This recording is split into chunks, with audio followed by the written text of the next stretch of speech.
আলহামদুলিল্লাহ আমার বই আমি তো এক কর্নারে পড়েছি স্টলটা। আমার স্টলের নাম গ্রাফসম্যান পাবলিকেশন। এই স্টল নম্বর 293-94। মানুষ ঘন্টার পর ঘন্টা খোঁজ করছে, এসে বলছে ভাই আমার দিনটা শেষ হয়ে গেছে, আপনাকে খোঁজ করে পেয়েছে। ইন্ডিয়া থেকে এক ভদ্রলোক আছে ক্যালকাটা থেকে, ক্যালকাটা আপনার কি যেন বলে নদিয়া ডিস্ট্রিক্ট থেকে। এই নদিয়া ডিস্ট্রিক্ট থেকে একজন আসছে, আসার পরে উনি বলল ভাই আমি অনেক খোঁজ করে আপনাকে বের করলাম। তো ওনাকে আবার যেহেতু বিদেশি মানুষ সেজন্য একটা বই দিলাম, উনি বই কিছু পারচেজও করলেন।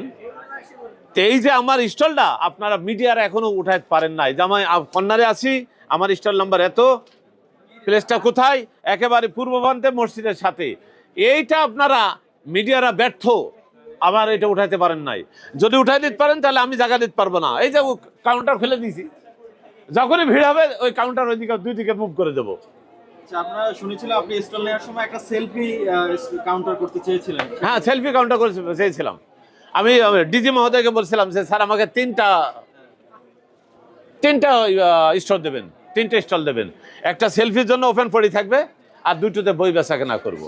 কারণ এখানে তো আমি গত শুক্রবারে ছুটির দিন আমি এখানে কভার দিতে পারি না, সেজন্য যেহেতু কর্নারে হয়েছে তা আমি ওই ওই পাশে খুলে, যখন বেশি ভিড় হয়ে যায় ওই পাশে খুলে দিই।